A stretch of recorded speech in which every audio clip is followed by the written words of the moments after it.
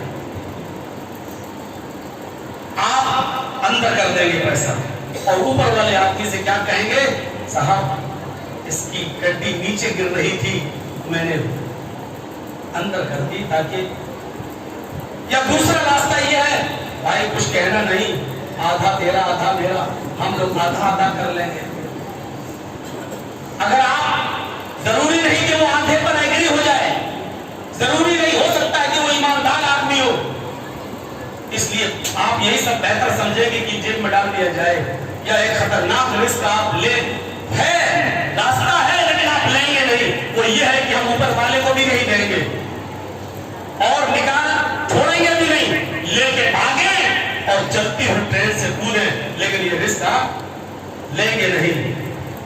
میرے بھائیوں, ایک معمولی آدمی جب آپ کی ایک معمولی سی حرکت کو دیکھتا ہے اور آپ یہ دیکھ رہے ہیں کہ میرے معمولی کام کو یہ آدمی دیکھ رہا ہے, ابھی بے عزتی نہ ہو جائے, ابھی ایک چیخ نہ دے, ابھی پورے کوچ کے لوگوں کو جگہ نہ دے اور یہیں پر جوتے اور چپلوں کی بارش یہی میرے اوپر نہ ہو جائے. آپ ڈر جاتے ہیں اور آپ لوگ کی گڈی اسی کی جیب میں رکھ دیتے ہیں. ایک معمولی آدمی آپ کی حرکت دیکھتا ہے تو آپ چوری کا ارادہ کر دیتے ہیں. یہی ڈر ایک مسلمان کا ہر گناہ کے وقت ہونا چاہیے کہ دنیا کی کوئی آنکھ دیکھ رہی ہو یا نہیں, ماں باپ دیکھ رہے ہو یا نہ دیکھ رہے ہو, بڑا بھائی چھوٹا بھائی دیکھ رہا ہو یا نہ دیکھ رہا ہو, بھائی بہن دیکھ رہے ہو یا نہیں, ایسا اور اقارب دیکھ رہے ہو یا نہ دیکھ رہے ہو, لیکن اللہ رب العالمین کی نگاہیں تو ہمیں دیکھ رہی ہے. وہ تو سمیع بھی ہے, بصیر بھی ہے, سننے والا بھی ہے اور دیکھنے والا بھی ہے. یہ ہر گناہ کرتے وقت ایک مسلمان کا, ایک مومن کا احساس یہ ہو جانا چاہیے. اگر اس کا یہ احساس ہو گیا کہ ہمیں اللہ کی نظریں دیکھ رہی ہے, اللہ رب العالمین کی آنکھ مجھے دیکھ رہی ہے, تو پھر انسان اس گناہ کے قریب نہیں جا سکتا ہے, پھر وہ گناہ نہیں کر سکتا ہے, کوئی وہ گناہ کرے گا ہی نہیں. یہی کہا جا رہا ہے, یا ایھا الذین آمنوا اتقوا اللہ حق تقاته, ایمان والو تم اللہ سے ڈرو جیسا کہ اس سے ڈرنے کا حق ہے. تقویٰ جب تمہاری زندگی میں آ جائے گا تو تم پورے کے پورے اسلام کے اندر داخل ہو جاؤ گے, اور پورے کے پورے جب مسلمان ہو جاؤ گے تو اسلام ہی کی حالت میں مرنا. اللہ کا ڈر اپنے دلوں سے نکال مت دینا, ورنہ تمہاری موت اسلام پر نہیں ہوگی. اس لیے آگے والا جملہ اسی سے ٹچ کر دیا, ولا تموتن الا وانتم مسلمون. جب ملک الموت تمہاری روح قبض کرنے کے لیے آئے تو تمہیں پورا کا پورا مسلمان پائے, پورا کا پورا اسلام کے اندر تمہیں داخل پائے. تم نہ مرو لیکن مسلمان ہو کر, مگر مسلمان ہو کر, یعنی جب موت آئے تو پورے کے پورے اسلام کی حالت میں آئے, پورے کے پورے مسلمان تبھی بن سکتے ہو جب تقوی ہماری زندگی کے اندر, اللہ کا خوف ہماری زندگی کے اندر. چلیے تقوی کا تعلق دول سے بھی ہوتا ہے, اس لیے قرآن کی دوسری آیت پر نظر ڈالیے. یا ایھا الذین آمنوا اتقوا اللہ وقولوا قولا سدیدا یصلح لکم اعمالکم ویغفر لکم ذنوبکم. قرآن کی آیت پر بھی نظر ڈالیے. ابھی بیٹھیے تھوڑا دیر, ابھی واقعات بھی آئیں گے آپ کے سامنے اور ہمارے سامنے. یا ایھا الذین آمنوا اتقوا اللہ ولتنظر نفس ما قدمت. یا ایھا الذین آمنوا اتقوا اللہ وقولوا قولا سدیدا. اے ایمان والو تم اللہ سے ڈرو. اور آگے والا جملہ اتقوا اللہ تو ہو گیا, وقولوا قولا سدیدا, اور جب بھی بات کرو, جو بھی بولو, درست بولو. قولا سدیدا, اللہ نے یہ نہیں کہا کہ سچ بولو. یہاں ایک نقطہ سمجھنے کی کوشش کیجیے گا. اللہ نے یہاں یہ نہیں کہا کہ سچ بولو, اللہ نے یہ کہا درست بولو, سیدھی سیدھی بات کرو. قولا سدیدا, سدید تسدید السہم سے بنا ہے. جیسے کمان میں تیر لگایا جاتا ہے اور چھوڑا جاتا ہے تو وہ تیر سیدھے نکلتا ہے, اور جہاں آپ نے چھوڑا ہے اسی جگہ پر لگتا ہے, دائیں بائیں نہیں ہوتا ہے, نشانہ اس کا ادھر ادھر نہیں, جہاں پہ مارا بھائی ادھر ادھر نہیں. تو اللہ نے یہاں یہ کہا سدیدا, جو بھی بات کرو درست بات کرو, ادھر ادھر نہیں, گھما پھرا کے نہیں. جو بات کرو پوائنٹ ٹو پوائنٹ بات کرو, سچ بولو نہیں. سچ بولو یہ نہیں کہا. سچ تو یہ بھی ہو گیا, ایک مولانا صاحب کو پولیس ڈھونڈ رہی تھی اور جانتی نہیں تھی کہ وہ کون ہے, تو انہی سے پوچھنے لگی کہ فلاں مولانا کو دیکھا ہے. تو بیچارے ایک قدم دور ہٹ گئے اور کہنے لگے کیا کہہ رہے ہو؟ کہ فلاں مولانا کو دیکھا ہے. کہاں ابھی تو یہاں تھے. دیکھا جائے تو جھوٹ نہیں بولے ہو.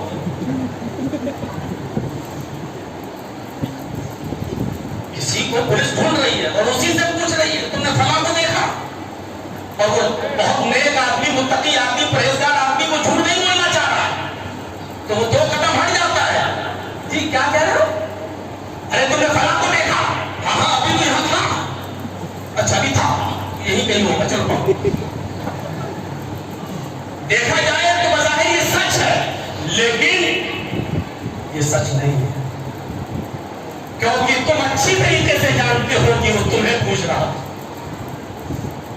اور تم نے اس سے جو بات کی ہے وہ دوسری بات نہیں کی ہے, تیری میری گھما پھرا کر بات کی ہے, جو اسلام کی نظر میں غلط ہے, شریعت کی نظر میں غلط ہے. اس لیے قرآن نے کیا کہا, یا ایھا الذین آمنوا اتقوا اللہ وقولوا قولا سدیدا. اے ایمان والو جب بھی اللہ سے ڈرو, اور جب بھی بات کرو تو درست بات کرو, صحیح, ادھر ادھر الجھاؤ والی نہیں, بالکل جو پوچھ رہا ہے بھائی.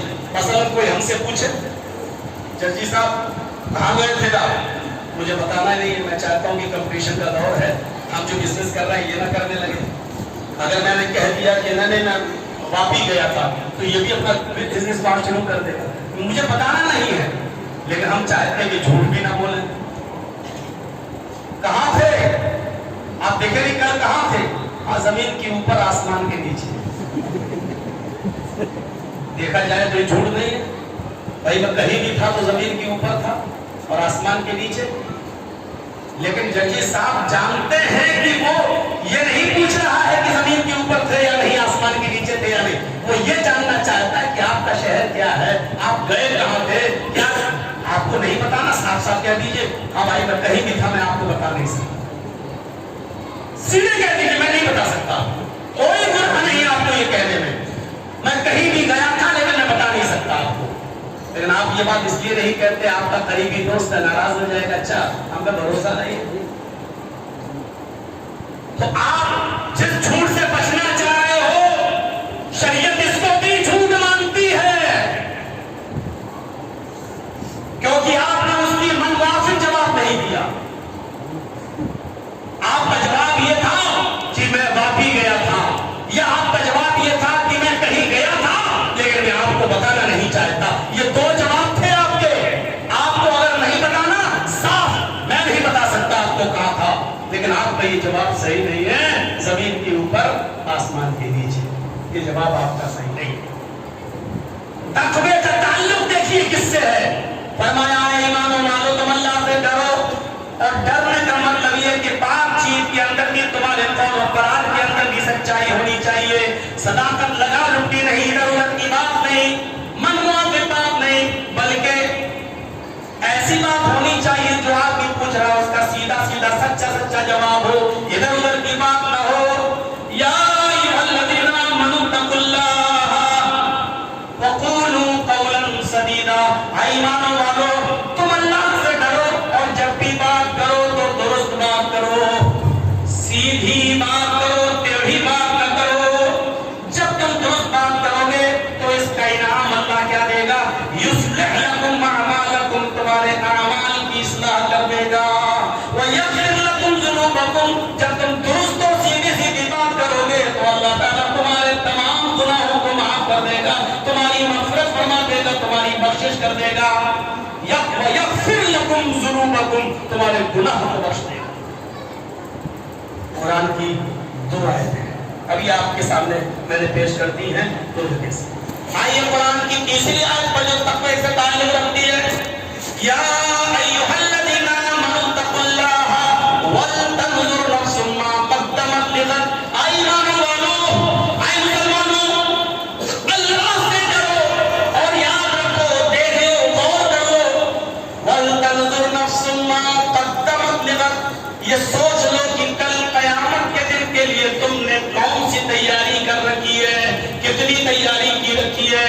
یہ عارضی زندگی ہے، یہ عارضی زندگی ہے، 60 70 80 سال بہت ہی مشکل ہے جو لوگ 100 سال پورے کر پائیں۔ یہ عارضی زندگی ہے جو ختم ہونے والی ہے۔ وَلَلْآخِرَةُ خَيْرٌ لَكَ مِنَ الْأُولَىٰ، اے محمد صلی اللہ علیہ وسلم آپ کے لیے آخرت کی زندگی دنیا کی زندگی سے بہتر ہے۔